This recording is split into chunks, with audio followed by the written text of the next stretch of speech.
Hello बच्चों, let's see the question. Question says, find the acute angle between two straight lines passing through the point M minus 6, minus 8 and the points in which the line segment 2x plus y plus 10 equal to 0 enclosed between the coordinate axes is divided in the ratio 1:2:2 in the direction from the point of intersection with the x-axis to the point of intersection with the Y axis.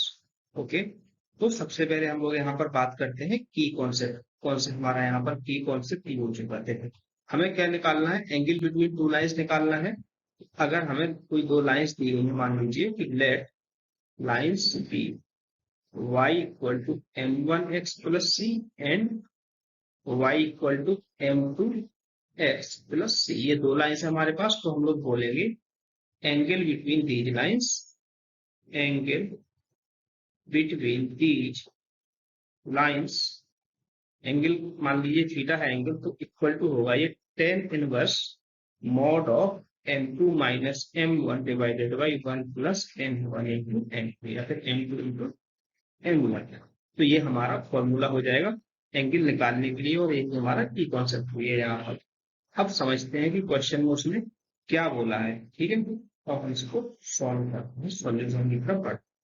तो देखो, ये समझना है question में उसने क्या बोला है। देखो, उसने बोला है कि एक लाइन है 2x plus Y plus 10 equal to 0। ठीक है, और इसके x एक्सेस और y एक्सेस इंटरसेप्ट करती है a और b का।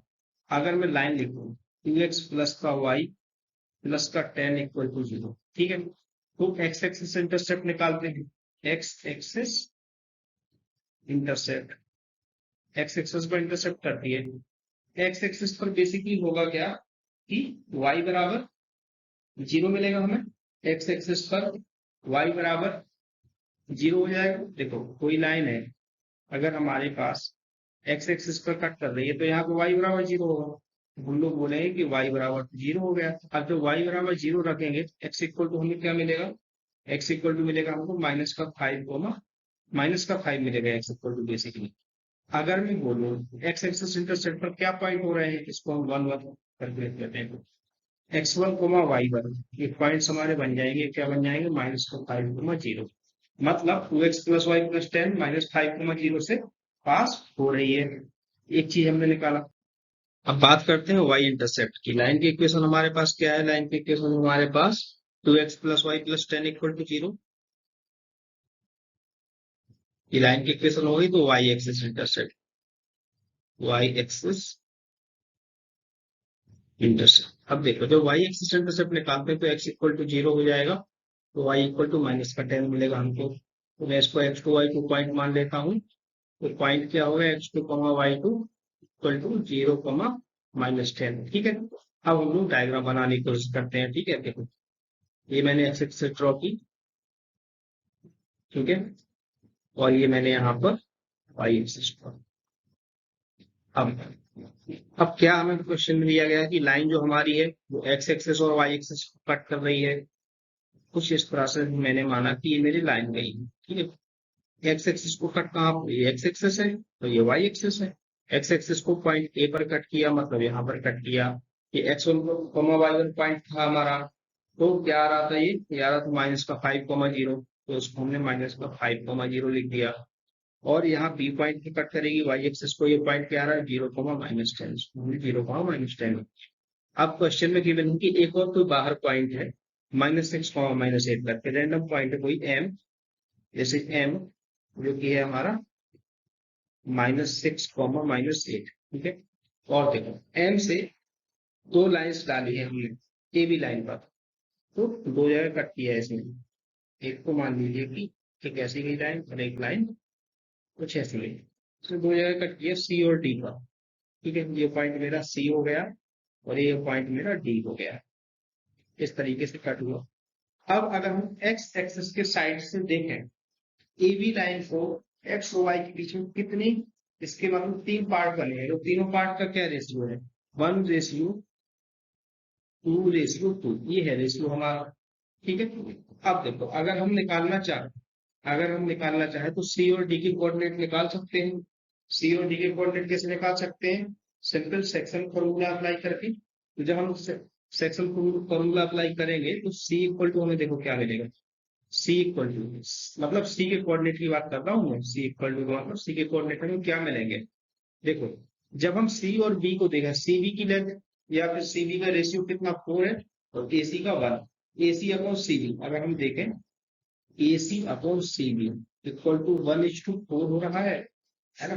तो सी अगर हम सी का एक्स एक्सिस देखें, सी का क्या देखें हम एक्स एक्सिस देखें तो क्या बनेगा, देखो ये बनेगा हमारा 4 इंटू ए का एक्स एक्सिस मतलब -5 तो हो जाएगा -20 और यहाँ पे तो 0 है, बी वाले के एक्स एक्सिस को प्लस 0 0 हो जाएगा डिवाइड बाई 5 तो +1 5 है ना। ये बनेगा -10 क्योंकि 1 इंटू -10 हो जाएगा, बाकी का 0 है ए में वो वाई कोऑर्डिनेट को -10/5 तो यहाँ से हमारा ये आ जाएगा सी कोऑर्डिनेट आ जाएगा -4 -2 और इसी तरीके से जब आप डी कोऑर्डिनेट निकालोगे, डी के कोऑर्डिनेट निकालोगे तो डी वाले में देखो क्या है, अगर मैं देखो A D ratio D B कितना हो रहा है, ये हो रहा है 3:2 तो यहाँ से हमें डी कोऑर्डिनेट निकालने में हेल्प मिलेगी। डी निकालोगे आप -2 -6 आ जाएगा, ये आ जाएगा हमारा डी के कोऑर्डिनेट आ जाएंगे। इस तरीके से हमने सी के कोऑर्डिनेट निकाले हमने और हमने डी के कोऑर्डिनेट निकाले, ठीक है। अब बेसिकली क्या है कि हमें एम पता है, सी पता है और डी पता है। एम हमारा -6 -8 है, हम इसको नोट डाउन कर लेते हैं। एम इक्वल टू क्या था -6 -8, सी इक्वल टू क्या निकाला हमने, कोऑर्डिनेट्स जो है वो लिख रहा हूं मैं -4 -2 निकाला और डी इज इक्वल टू हमने कोऑर्डिनेट क्या निकाला -4 -6 निकाला, हमने निकाला -2 -6। अब देखो सिचुएशन कैसी थी हमारी, दिस इज एम, ये एम है, ये सी है और यहाँ पर हमारे पास डी है। हमें निकालना क्या है, हमें निकालना है कि acute angle between straight lines passing through point M and the points in which segment is this is coordinate axis divided in the ratio, ठीक है ना। तो जो C और D हमारे डिवाइड कर रहे हैं AB लाइन को, तो हमें बेसिकली ये वाला एंगल निकालना है ना। तो हमें चाहिए क्या, हमें चाहिए slope of MC, slope of MC। तो स्लोप कैसे निकलता है, y2 - y1 upon x2 - x1। जब मैं MC का स्लोप निकालूंगा तो इसको मैं बोल देता हूँ कि M1 है, मान लीजिए। और इसको जब कैलकुलेट करेंगे तो -2 + 8 अपॉन -4 + 6 करके ये आ जाएगा 3। तो यहाँ से हम लिखेंगे M1 = 3। स्लोप ऑफ MC हो गया। अब अगर हम निकालें कि स्लोप ऑफ MD, इसको मैंने M2 बोल देता हूँ मैं, इसको बोल देता हूँ M2। M2 equal to -6 + 8 upon -2 + 6 equal to निकलेगा 2/4। तो यहाँ से आ जाएगा हमारे पास M2 = 1/2। M2 आ गया। अब हमें M1 पता है, M1 पता है, हमें इसका स्लोप पता है कितना है 3 है। M2 बराबर 1/2 है। तो क्या मैं थीटा निकाल सकता हूँ, बिल्कुल निकाल सकता हूँ कि कॉन्सेप्ट में हमने देखा है फॉर्मूला क्या है कि tan theta = mod of M2 - M1 upon 1 + M1 × M2 ये हो जाता है। तो देखो यहाँ से आ जाएगा tan थीटा = M2 कितना है 1/2 है, मॉड लगा है लेकिन बाहर 1/2 - b डिवाइड बाई 1 प्लस का 3/2 हो जाएगा ये। इसको आप सॉल्व करेंगे हमें मिलेगा 5/2 डिवाइड बाई 5/2। यहाँ से आ जाएगा 1। अगर tan थीटा = 1 आ गया तो थीटा = कितना हो जाएगा 45 डिग्री हो जाएगा। I hope you have understood this question very well. Thank you so much. Best of luck. 45 degree will be the right answer.